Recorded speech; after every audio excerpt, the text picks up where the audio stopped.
Bom, eu vou ler um trecho daquela que é indisputadamente a pior viagem da história das viagens, o pior relato de viagem, o relato de viagem mais dramático que existe, que é A Trégua, do Primo Levi. O Primo Levi tem dois grandes livros sobre a experiência no campo de concentração. O primeiro é Isso, um Homem, em que é um relato mais seco, e é o relato da vida no campo de concentração. E alguns anos depois, já nos anos 60, ele escreve A Trégua, que é a história da viagem, da longuíssima e interminável viagem de volta, porque a gente, né, fantasia, bom, acabou a guerra, baixou um avião e levou todo mundo para casa. Já está de banho tomado em casa. Exatamente. E não, porque a Europa estava destruída, as estradas estavam destruídas, o sistema de transporte, tudo, né? Então, o caminho para voltar da Polônia, onde ele estava, até a Itália, né, ele é italiano, foi longuíssimo e muito sofrido, assim. E na Trégua, no Que é Isso, Homem, os personagens passam meio rapidamente, assim, eles aparecem e desaparecem, morrem, enfim. Em A Trégua, ele se demora um pouquinho mais nos personagens. E o personagem mais inesquecível desse livro, talvez de toda a obra dele, é um menino de 3 anos, que eu vou contar aqui a história para vocês.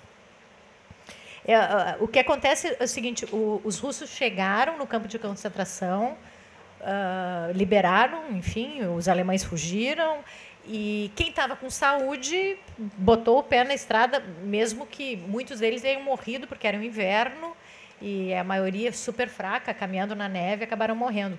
Mas o Primo Levi estava doente, o que acaba sendo a sorte dele, a sobrevivência. Ele ficou mais tempo no campo esperando, enfim, o momento para começar a jornada de volta. Então, ele atrasou um pouco. As primeiras pessoas que saíram morreram quase todas, né? Então, nesse momento, ele ainda está no campo, mas já está assim, os alemães já se mandaram e a coisa já está meio bagunçada, né? Mas ele ainda está se recuperando de uma doença que ele teve. No curso daqueles poucos dias, verificara-se ao meu redor uma visível mudança. Foi o último grande golpe de foice, o fechamento das contas.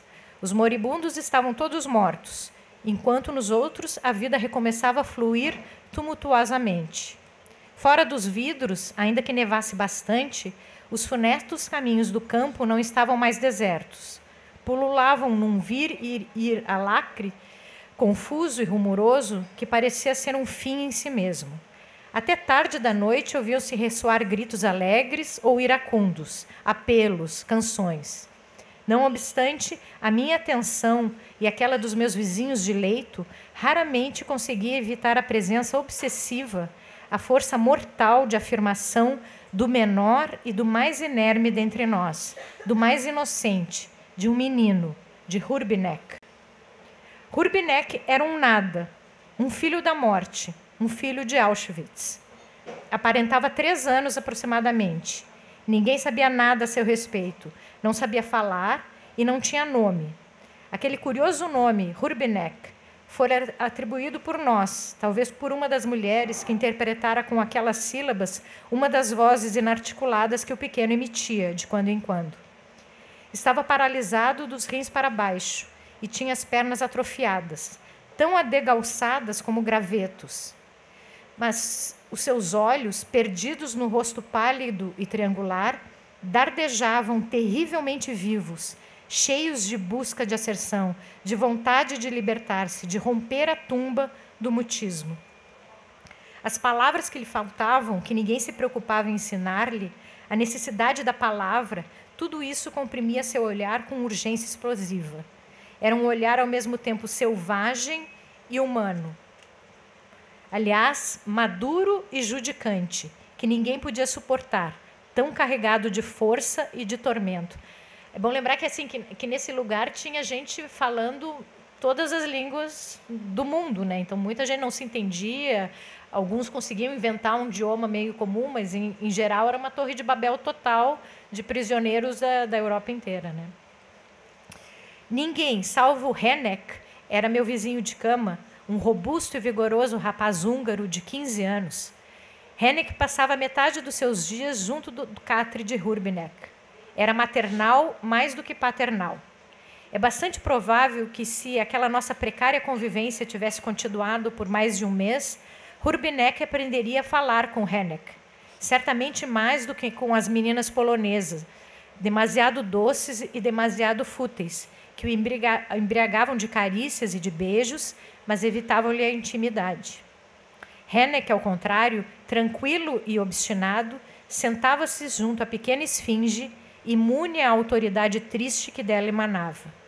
Levava-lhe comida, ajustava-lhe as cobertas, limpava-o com mãos habilidosas, desprovidas de repugnância, e falava-lhe naturalmente, em húngaro, com voz lenta e paciente. Após uma semana, Henneck anunciou com seriedade, mas sem sombra de presunção, que Hurbinek dizia uma palavra. Que palavra?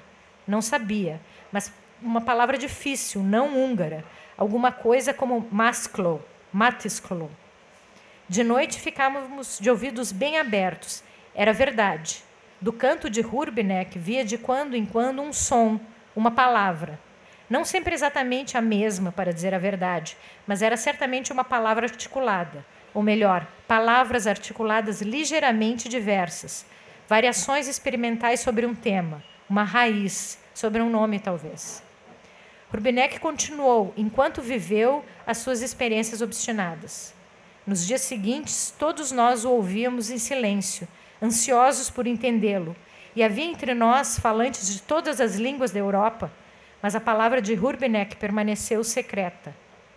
Não devia ser uma mensagem, tampouco uma revelação. Era talvez o seu nome, se tivesse tido a sorte de ter um nome. Talvez, segundo uma das nossas hipóteses, quisesse dizer comer, ou pão, ou talvez carne, em boêmio, como sustentava com bons argumentos um dos nossos que conhecia essa língua. Hurbinek, que tinha 3 anos e que nascera talvez em Auschwitz, e que não vira jamais uma árvore.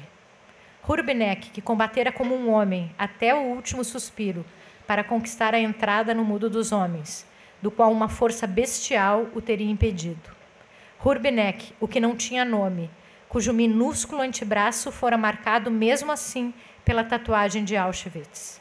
Hurbinek morreu nos primeiros dias de março de 1945, liberto, mas não redimido. Nada resta dele.